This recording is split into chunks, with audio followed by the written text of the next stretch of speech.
आज जेल में हमारे नेता माननीय श्री अरविंद केजरीवाल जी को मिलने गए थे।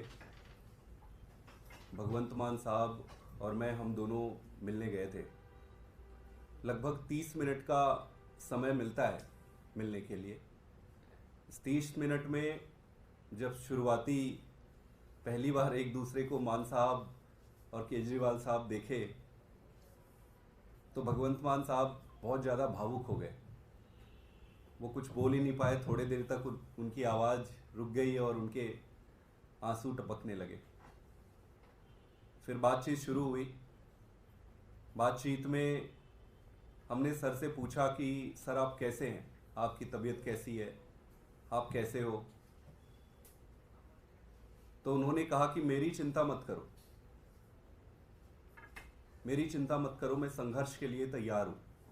ये बताओ कि जनता कैसी है, ये बताओ कि जनता क्या कह रही है, ये बताओ कि बिजली जो फ्री मिलती थी क्या अभी भी फ्री मिल रही है, कुछ रुका तो नहीं है इस पर, कहीं पावर कट तो नहीं लग रहा।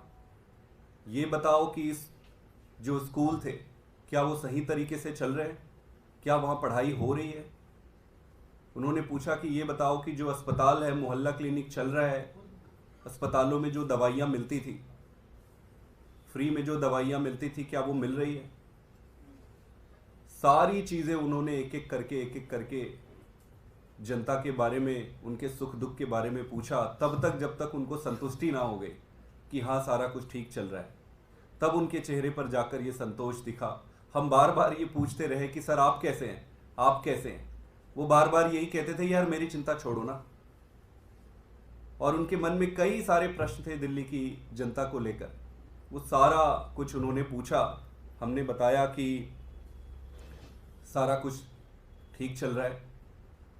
उन्होंने 2-3 बातें मुझे कही।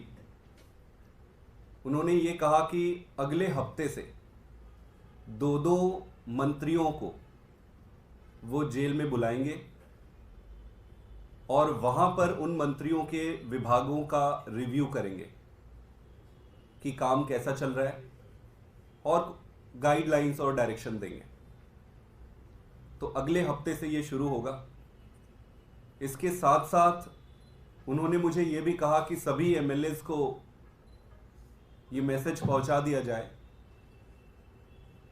कि वो जनता के पास जाकर, अपने एरिया में एक एक घर में जाकर जनता से बातचीत करें। उनकी जो भी तकलीफें, जो भी दुविधा हो रही है उस सबको दूर करे, उसको 24 घंटा जनता के बीच में रहे। उन्होंने ये कहा कि पहले जितने भी घंटे वो पब्लिक से मिलते थे, जितनी भी वो मेहनत करते थे, अब सारे विधायकों को मेहनत डबल करनी है। उन्होंने एक चीज और कहा कि जो 1000 रुपए हर महीने हमारी माताएं, बहनें, जो महिलाएं हैं, उनको हर महीने सम्मान राशि के रूप में देने की जो बात कही, जो बजट पास भी हो गया है, उन्होंने कहा है कि किसी को चिंता करने की ज़रूरत नहीं है, वो बाहर आएंगे और बाहर आते ही इसको लागू करेंगे। पूरे समय जब उनसे मिले तो उनके चेहरे में एक भी शिकन नहीं था। उनके मन में एक ही प्रश्न था कि सारा काम जो दिल्ली में हुआ है, जो बिजली में हुए, जो पानी में हुए, जो स्कूल में हुए, जो हॉस्पिटल में हुआ है, जो महिलाओं की फ्री बस यात्रा में हुआ है, कुछ रुकना नहीं चाहिए। वो सारे समय इसी के बारे में पूछते रहे और उन्होंने ये भी आश्वस्त किया कि वो पूरी तरीके से जनता के बारे में, वहाँ पर कहीं पर भी रहे, वो जनता के बारे में उनका पूरा जीवन संघर्षमय रहा है और आगे भी संघर्ष करते रहेंगे। Thank you. अगर कोई क्वेश्चन है। कुछ पार्टी को लेकर भी बातचीत थी, जैसा मान साहब ने कहा कि उन्होंने कहा कि आपकी जैसे संगठन का काम आप देख रहे हैं, भगवंत मान कैंपेन करेंगे, ये सारी कुछ बातें हुई कि चुनाव को लेकर ड्यूटी किसकी कैसे रहेगी। सारी चीज़ें पहले से ही चल रही थी, जैसे चल रही थी वैसे ही चलते रहेंगे। सबके काम बटे हुए हैं और पार्टी पूरी रफ्तार से दौड़ रही है। सभी राज्यों में जो कैंपेन के हमारे प्लान्स थे, पहले से बने हुए थे, सारा कैंपेन चल रहा है। मैं तो कहूँगा बल्कि सारे लोग और ज़्यादा मोटिवेटेड हो गए। 10 घंटा काम करने वाला 15 घंटा काम कर रहा है, 15 घंटा करने वाला 18 घंटा काम कर रहा है, तो रफ्तार बढ़ी हुई है। पहले हमारी पार्टी के ज़्यादातर लोग इमोशनल हैं, दिल से जुड़े हुए केजरीवाल जी से, तो अब उनके अंदर का इमोशन जो है उनको और ज़्यादा काम करने पे उद्वेलित कर रही है। तो सारा कैंपेन सही चल रहा है, सारी पार्टी अच्छी चल रही है और सारे स्टेट्स में अच्छा चल रहा है। संदीप जी, आपने बड़ी बात कही है। आपने कहा कि जो मिनिस्टर्स हैं वो जेल में जाएंगे, ये कैसे संभव हो पाएगा? क्या इसके लिए लीगल एस्पेक्ट्स आपने देख लिए हैं और क्या कब से ये मुलाकात होने वाली है? सर ने ये कहा है कि अगले हफ्ते से ये करेंगे। आगे जो लीगल प्रोसेस है, जो भी प्रोसीजर है, उसको देखते हैं आगे कैसे होता है, वो आपको अपडेट कर देंगे। तो क्या हर हफ्ते होगा ये बैठक होगी और ये माना जाए कि अब जेल से सरकार वाला मोड जो प्रैक्टिकली ऑन हो गया है यहाँ से? अभी भी देखिए सरकार जेल से चल ही रही है, जेल से ही सरकार चल रही है। अगले हफ्ते से 2-2 मंत्रियों को बुलाएंगे तो प्रॉपर, अब जब मंत्री बैठेंगे तो विभागों का जो रिव्यू है वो प्रॉपर तरीके से होगा।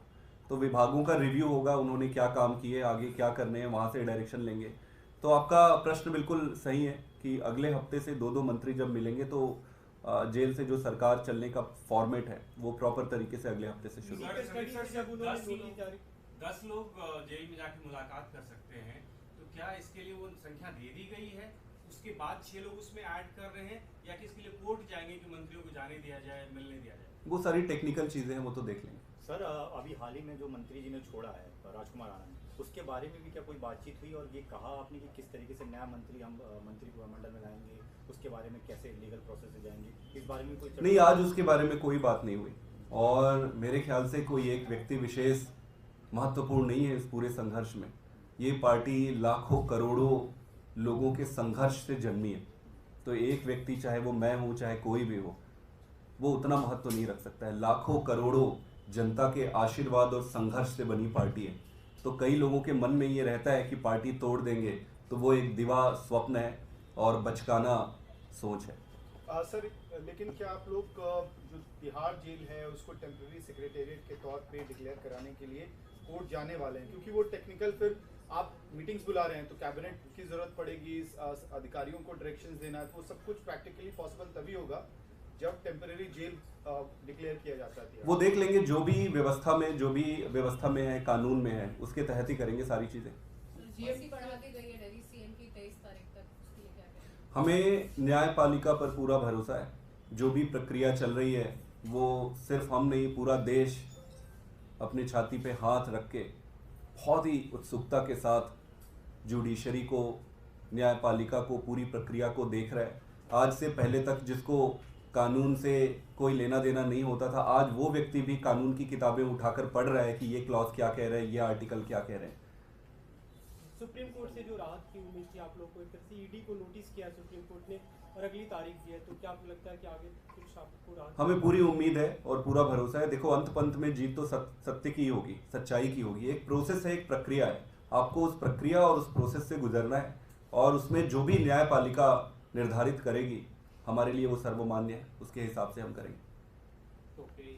सर, ये भी एक ये हाइपोथेटिकल क्वेश्चन है हालांकि, कि अगर राहत नहीं मिलती है, आप लोग एक्सपेक्ट कर रहे हैं लीगल प्रोसेस में मिल जाए, लेकिन अगर नहीं मिलती है तो क्या कोर्ट जाएंगे कि लोकसभा कैंपेन अरविंद केजरीवाल जेल से कर पाए, फोन कॉल के द्वारा, वीडियो कॉन्फ्रेंसिंग के द्वारा? इस तरह की भी कोई प्ली आप लोगों की पाइपलाइन में है? देखते हैं आगे कैसे होगा, एक एक करके एक एक स्टेप लेते जाते हैं। बाकी ये पूरी जो प्रक्रिया आपके सामने समक्ष चल रहा है, ये जो पूरा पिक्चर चल रहा है बीजेपी का, ये भारतीय जनता पार्टी के ऑफिस में स्क्रिप्टेड है। तो इसमें लीगैलिटी, नियम कानून, सारी चीज़ के आधार पर सोच के आप अपना कोई एजेंडा या स्ट्रैटेजी बना ही नहीं सकते, क्योंकि अब ये निर्भर कर रहा है पूरा बीजेपी कैसे करती है, क्या करती है। तो जो भी ये करेंगे, एक ही चीज़ मैं कहना चाहता हूँ, जो भी ये करेंगे उसका तोड़ हमारे पास है। अगर ये सोच रहे हैं कि ऐसे करके ये कैंपेन को डीरेल कर लेंगे और आम आदमी पार्टी को छिन्न भिन्न कर देंगे, तो ये काफ़ी बचकाना सोच है।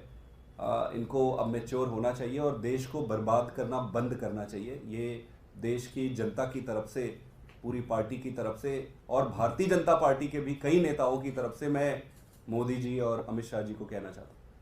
Thank you.